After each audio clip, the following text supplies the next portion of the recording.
I used to think a promotion would fix everything. Sleep? I'd buy a better mattress. Stress? Just a phase. Successful people power through, right? Family time? I'd make up for it, eventually.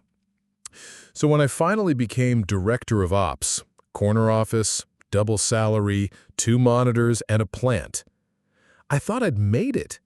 I was 36, I had the title, the suit, and a caffeine dependency that could legally qualify as a second job. But what nobody tells you is this. Sometimes the climb costs you more than the view is worth. I missed birthdays, I forgot what laughing at lunch felt like. My daughter drew a family picture without me in it.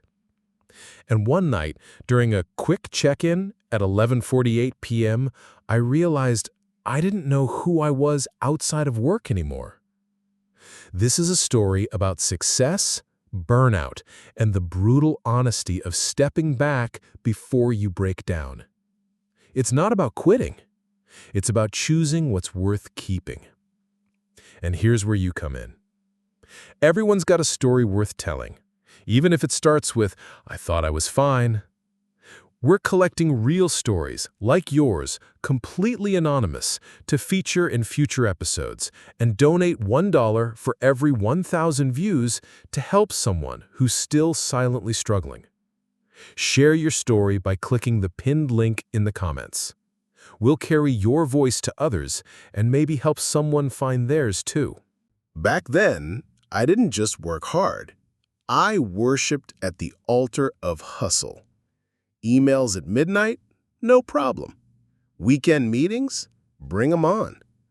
I drank so much Red Bull, my blood type should have been B positive plus caffeine. My friends called me the machine. Always on, always available. I laughed it off like it was a compliment. But honestly, I wore it like armor. Because deep down, I wasn't chasing success. I was running from failure. I thought if I just kept moving, no one would notice I didn't have it all figured out. That if I answered emails fast enough, no one would question whether I belonged in the room.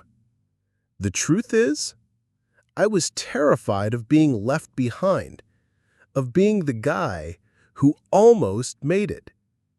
And so I said yes to everything except myself.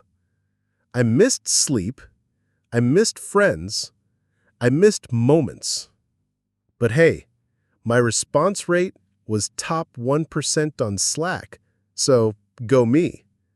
It's funny how burnout doesn't come with a warning label. It sneaks in, dressed as productivity. You don't crash all at once. You just slowly stop feeling like yourself. And I didn't realize how far I'd gone until the day I missed something I couldn't reschedule. About 6 months into the new role, I started waking up feeling like I had just run a marathon in my sleep. My hands would shake while brushing my teeth. My heart would race while tying my shoes. I wasn't even drinking coffee anymore, and that's saying something for a guy who used to keep a Keurig in his car. I chalked it up to just stress, because that's what we do, right? Push through, power on. No time for panic attacks when your calendar's double booked. One day, I finally saw a doctor. He looked at my test results, then looked at me like I was a cracked windshield trying to race on the freeway. He said, "You need to slow down." I said, "I can't." Because here's the thing no one talks about. We don't fear burnout. We fear what happens if we stop. I was convinced that if I stepped away even briefly, I'd lose everything I'd built. The title, the trust, the illusion of control, and maybe even the version of myself I'd worked so hard to create. Looking back, the irony is brutal.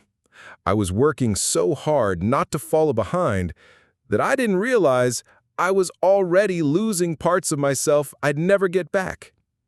Burnout doesn't always scream. Sometimes it whispers, "Keep going, even if it kills you." But the real wake-up call wasn't in a doctor's office.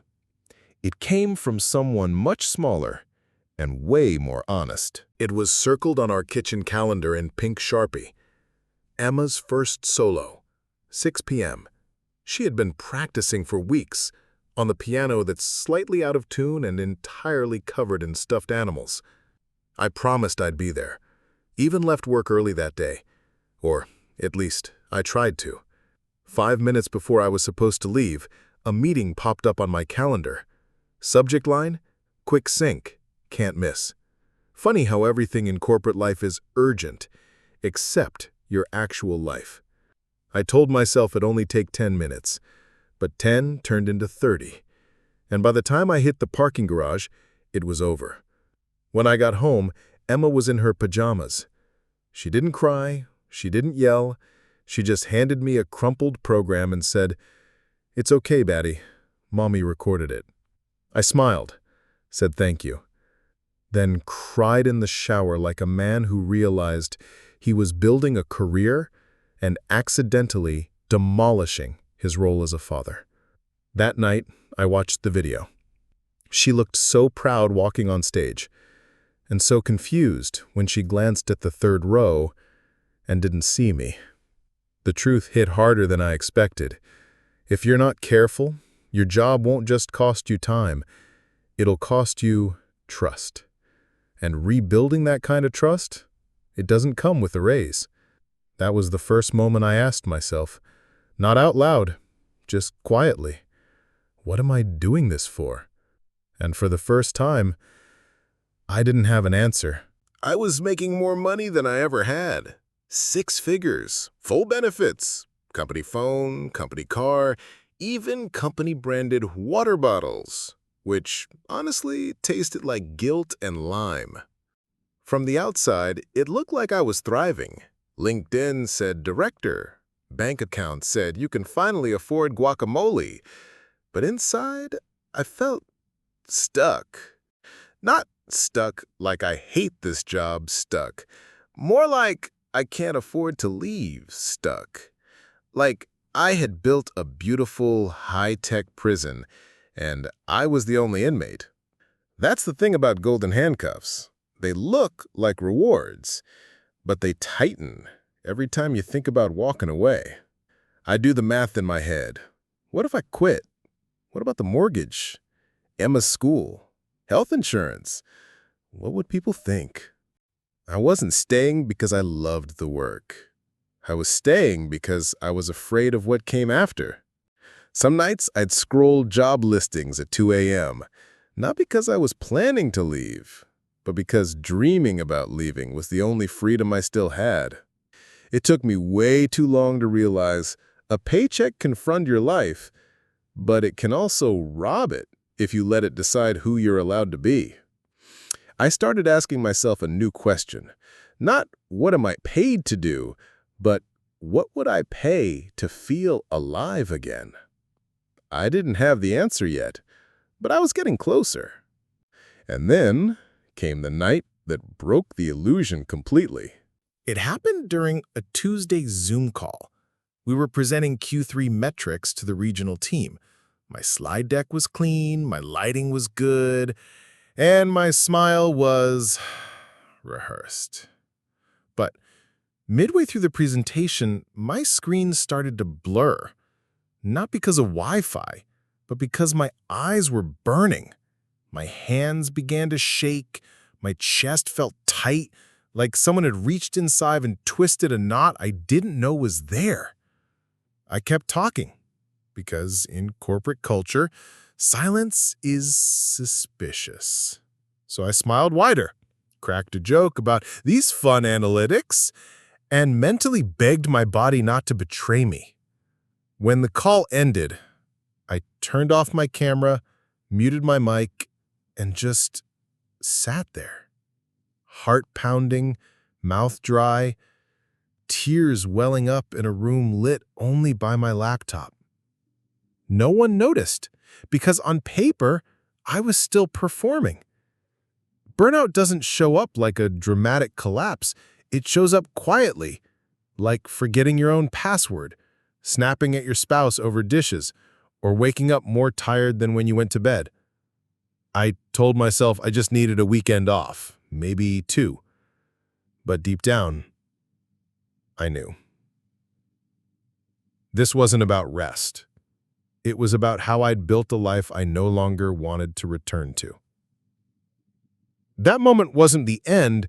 It was just the part where I finally admitted to myself, not anyone else yet, that something had to change.